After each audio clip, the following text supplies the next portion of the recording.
جہانگیر کرامت صاحب نے نام 3 بھیجے کہ چیئرمین پی او ایف یہ 3 جنرلز ہیں، ان میں ہم ریکمینڈ کرتے ہیں کہ یہ جنرل قیوم کو لگائیں۔ میں میجر جنرل تھا، تو اس کے اوپر بھی تھوڑا پھڈا یہاں پڑ گیا پی ایم ہاؤس میں۔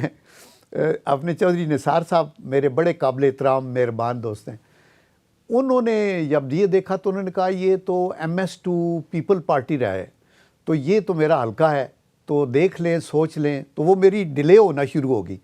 اور پھر میرے خیال انہی کے بھائی جنرل افتخار جو ڈیفنس سیکرٹری تھے، انہوں نے جا کے بتایا جا کے میاں صاحب کو کہ میاں صاحب یہ فوجی جو بندے ہیں ان کی فوجی نوکری ہے، وردی میں ہے، وہ کسی پارٹی میں تو نہیں ہوتے، اور ہمارا تو ایک اوتھ ہے، ہم نے اس پہ چلنا ہے، تو یہ نہیں۔ تو میرا میاں صاحب نے کلیئر کیا، تو میں پوسٹ ہو گیا چیئرمین پاکستان آرڈننس فیکٹریز۔ وہاں 5.5 سال رہا۔ اللہ کا کرم ہے، وہاں بھی کوشش یہ تھی کہ لیبر انٹینسو، یہ لیبر فرینڈلی، مزدوروں کے ساتھ مزدور ہو کے کام کرنا۔ تو وہاں میں نے واہ میڈیکل کالج شروع کیا، واہ یونیورسٹی، واہ کامسیٹ یونیورسٹی جو ابھی بن گئی ہے، اور واہ انجینئرنگ کالج۔ اور اللہ کا کرم ہے وہاں 5.5 سالوں میں جو کچھ میں کر سکتا، یہ واہ کمال روڈ وغیرہ، یہ کوئی تیر نہیں مارا۔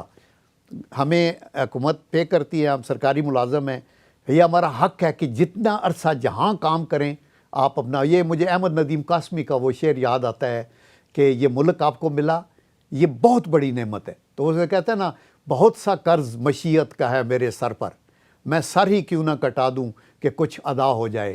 تو ہم نے اللہ کے کرم سے وہ کیا۔ وہاں سے میں فوج سے ریٹائر، لیفٹننٹ جنرل بن گیا پرویز مشرف صاحب کے دور میں۔ حالانکہ کور میں نے کمانڈ نہیں کی ہوئی تھی، لیکن انہوں نے کہا اس کی پرفارمنس ادھر ہے، وٹ ایور ان کا ویو تھا، آئی ایم گریٹفل کہ انہوں نے مجھے اس قابل سمجھا۔ اور اس کے بعد میں ریٹائر ہوا وہاں سے جنوری 2004 میں۔ تو ایک دن کے نوٹس پہ اسٹیل مل بھیج دیا۔ تو میں نے کہا جی مجھے اسٹیل مل ابھی نہ بھیجے، میری وائف کے کچھ 4 ہارٹ سرجریز ہوئی تھی، اور ان کو برین سٹروک تھا، اور اے ایف آئی سی میں۔ تو انہوں نے کہا نہیں، یہ کہ بڑا نیشنل ایسٹ ہے، آپ نے پی او ایف کو ٹھیک کیا، اس کو جا کو ٹھیک کرو، اور بیگم کو لے جاؤ وہاں آغا خان میں۔ تو میں لے گیا، بعد میں ان کی ڈیتھ بھی ہو گئی۔ لیکن اللہ کا کرم ہے اسٹیل مل کے وہ 3 سال خدا کے کرم سے ایسے جیسے اللہ کی طرف سے رحمت کی بارش ہوتی ہے، اتنا پرافٹ ہم نے لیا، کو 18 ارب روپے کا، 6 ارب کے اس سے ٹیکس ادا کیے، اور پورے لونز ان کے ختم کر کے۔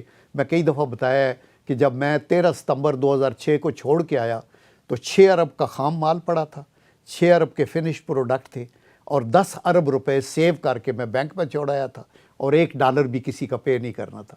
تو ابھی پھر وہ اس خستہ حالی میں، وہاں بھی کامیابی کا راز جو یوتھ ہے جو سن رہا ہوگا، وہ یہی ہے کہ دیانتداری سے ڈاؤن ٹو ارتھ، حرام خوری سے نجات۔ اپنے دفتر کو میں نے مسجد ڈکلیئر کیا ہوا تھا۔ اللہ نہ کرے یہ زندگی شارٹ سی ہے، اس میں اپنے لیے کچھ کر کے چلے جاؤ، اور ہیئر آفٹر کی انویسٹمنٹ۔ تو وہ خدا کا کرم تھا، وہ ہوتا رہا۔ ادھر سے میں واپس آ گیا، وہاں سے بھی میں نے ریزائن پھر کیا۔ جب یہ پرائیویٹائزیشن کا چکر چلا تو میرے خیال میں وہ عجلت میں ہو رہا تھا۔ میں پرائیویٹائزیشن کے بالکل خلاف نہیں تھا۔ پرویز مشرف صاحب کو میں نے سجیسٹ کیا کہ آپ اس کو بیچیں، جو ہے اس طرح نہ بیچیں شارٹ نوٹس میں، بیکاز 1 ملین ٹن اس کی کیپیسٹی ہے۔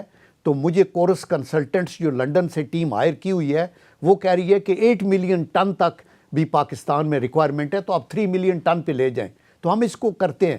تو انہوں نے کہا نہیں، پرائم منسٹر جو ہے شوکت عزیز صاحب وہ سجیسٹ کر رہے ہیں $1 میں بھی نکلے تو نکال دو، تو یہ وہ۔ تو پھر میں نے کہا سر، پھر بولی لگی، تو یہ میرے پاس تو $20-22 بلین کا یہ ایسٹ، اور اس کے علاوہ 19,000 ایکڑ زمین ہے اس کی، اس کا اپنا پاور ہاؤس ہے 165 میگا واٹ کا، اس کے اپنے اندر تقریباً 110 کلومیٹر کی روڈ نیٹ ورک ہے، کچھ 72 کلومیٹر کی ریلوے لائن ہے، اس کی اپنی جیٹی ہے، کنویئر بیلٹ ہے، 100 بیڈ ہاسپٹل۔ میں نے کہا سر یہ ایسٹ ایسے جلدی میں نہیں، ہم اس کو پرائیویٹائز کریں، اس کے اسٹاک ایکسچینج پہ رجسٹر کراتے ہیں، شیئر فلوٹ کرتے ہیں، شیئر گریجولی ادھر کرتے ہیں۔ لیکن نہیں ہوا، تو وہ پھر الٹیمیٹلی اس کی بولی 21 ارب اور 68 کروڑ پہ لگی۔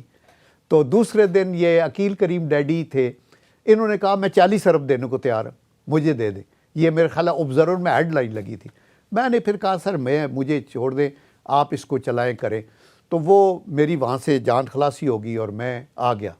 اسٹیل مل سے فارغ ہو کے میں نے جب آیا تو میں فارغ تھا، اور ذہن میں ملک کے لیے بہت سی سوچ آتی تھی۔ تو میں نے لکھنا شروع کیا، اور نوائے وقت میں فکر و خیال کے ہیڈنگ سے میرے کالم چھپتے تھے، جو کہ تقریباً اس پہ 4-5 کتابیں ہیں، فکر و خیال 1-2، پاکستان کے اندرونی مسائل، پاکستان ایک بیرونی ملکوں کے تناظر میں، وغیرہ وغیرہ۔ اس کے بعد ابھی ایک اور بک انگلش میں بھی میں نے لرننگ فرام ہسٹری وہ کی ہے۔ تو یہ کرتا رہا۔ یہ کرنے کے بعد پھر ہر پارٹی نے کہا کہ آپ ہماری جماعت میں آئیں، پالیٹکس میں، پی بھی، PMLQ نے بھی، جماعت اسلامی نے بھی، تحریک انصاف کے بھی میرے عمران خان صاحب سے ملاقاتیں ہوئیں۔ تو الٹیمیٹلی چونکہ میں ایک مسلم لیگی ایریا سے ہوں، چکوال کا علاقہ، کانسٹیچوئنسی میں کنسلٹ کیا تو میں مسلم لیگ میں آ گیا، اور میں نے نیشنل اسمبلی کا الیکشن لڑنا چاہا، لیکن اس وقت وہ میاں صاحب نے کہا کہ ابھی آپ نئے آئے ہیں، ابھی کچھ اور دیکھیں۔ بعد میں سینٹ میں آ گیا۔ یہ بھی میری جماعت کی مہربانی کہ انہوں نے سینٹ میں 6 سال سینٹ میں چیئرمین رہا، قائمہ کمیٹی برائے دفاعی پیداوار، اور وہاں سے بھی بہت کچھ سیکھا، اور بہت کچھ ریکمنڈیشنز بھی دیتے رہے اور وہ کرتے رہے۔ ابھی جو ہے پریزنٹلی میں جب سینٹ سے نکلا ہوں تو میں پاکستان یوتھ پارلیمنٹ کا چیف پیٹرن ہوں، پورے پاکستان کی جو یوتھ ہے۔ ابھی بھی ہم اللہ کے کرم سے ان کا گیٹ ٹوگیدر کرنے والے ہیں پشاور میں،